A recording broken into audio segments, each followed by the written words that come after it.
Is it possible to buy a property using no money? Well, no, it's not really, because you need to use some money. However, the thing is, it doesn't need to be your money. And in this video, I want to share with you 7 ways how you can take ownership or control of a property without using any of your money.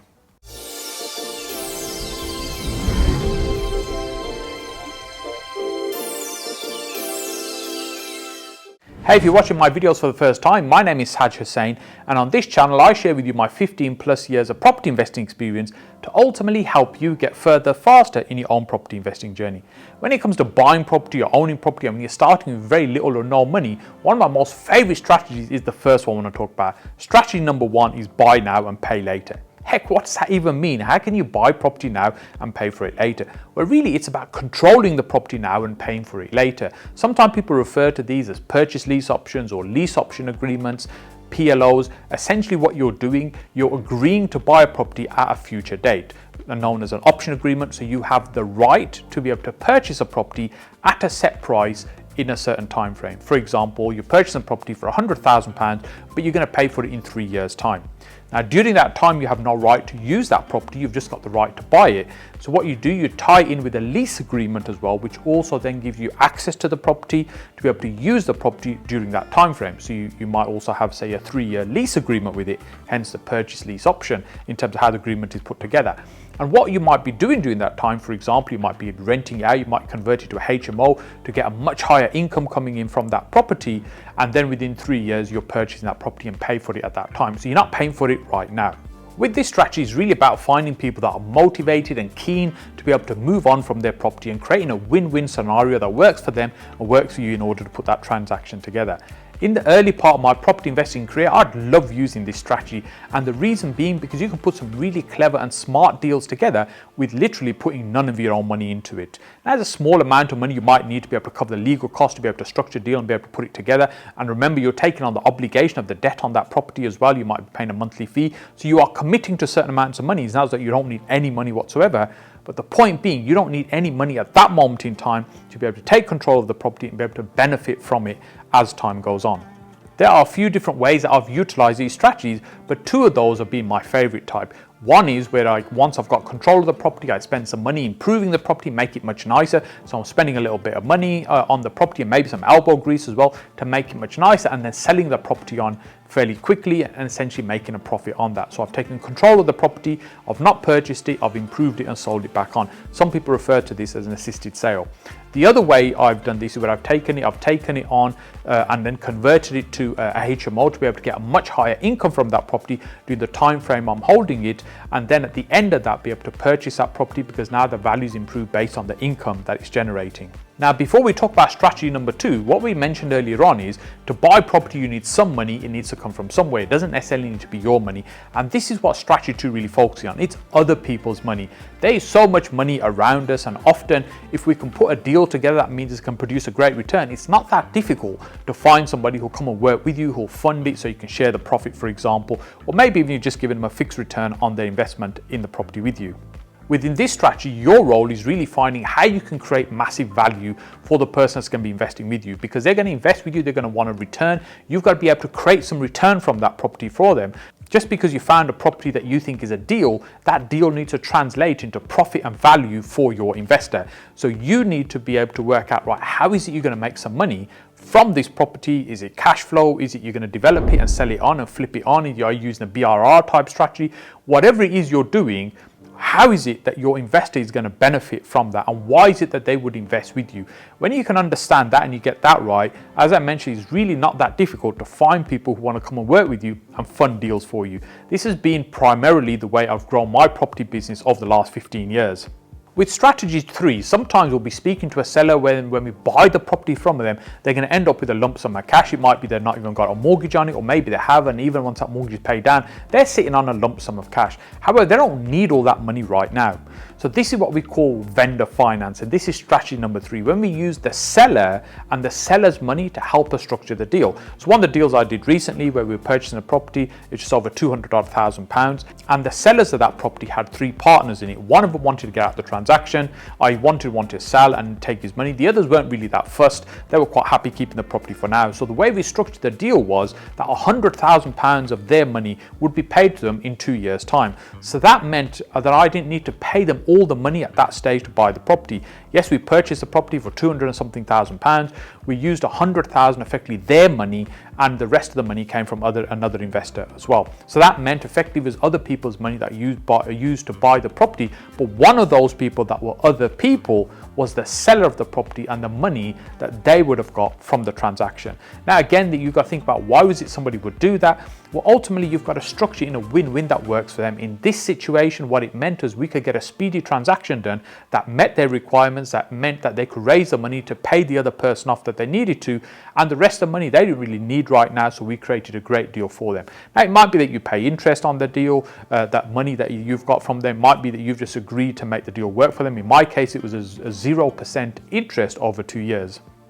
Hey, if you're enjoying this content, then I'd like to ask you of a favor. There's so many people that watch my videos regularly but don't actually subscribe to the channel. It's crazy, right? But here's the thing, it's absolutely free. All you've got to do is click on that subscribe button, and what it does, it just helps me in terms of reaching more people just like you for this content. So let's get straight into strategy number 4. And strategy number 4 is a variation of other people's money, and this is joint ventures.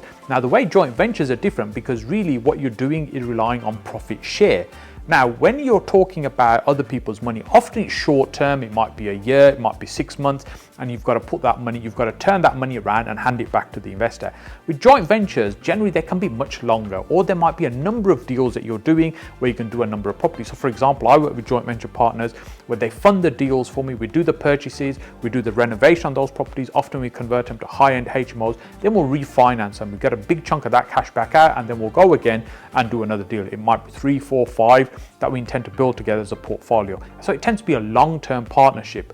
So with joint ventures, really you're sharing the risk and the reward. So it often tends to be people of much more higher net worth that are working with us on projects like that.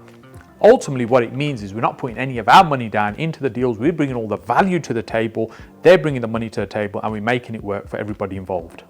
Strategy number 5 is tapping into money most people don't even realize that they have access to, and that's pensions. It might be your pension, it might be somebody else's pensions. And with pensions, often you're contributing a little bit regularly over time to access it when you hit that retirement. Many people don't realize how much money they've got tied up in a pension. And if you can pull that money together and you can control and manage that yourself and invest it yourself, known as a SSAS, or maybe other people you know that might have money in this way that can help and pull that money together, then that is a pool of money that you could use to invest in property with. And often, as I said, it's people that don't even realize they have access to this money right now. Then there'll also be people who are really aware of their SSASs and the power of their SSASs and how they can use pension money in this way. And what you can do is build relations with people like that to help you and use that as a funding source to be able to get your deals done. Because traditionally, when we look at other people's money or buying property, we're talking about mortgages, which is using banks' money. And the banks, if you're doing investment property, buy-to-let property, they're going to give you about 75% of the value of the property. You still got to come up with that 25%. You can't borrow that from somebody else because the lenders want you to put your own money into it. And we're talking about in this video how to buy property without using any of your own money. So that money needs to come from somewhere. But when you're talking to individuals, whether it's investors, joint venture partner, someone that's lending you money, or whether you're working with a SSAS, with these type of deals, often you can structure it so you got 100% of the money you need from somebody else.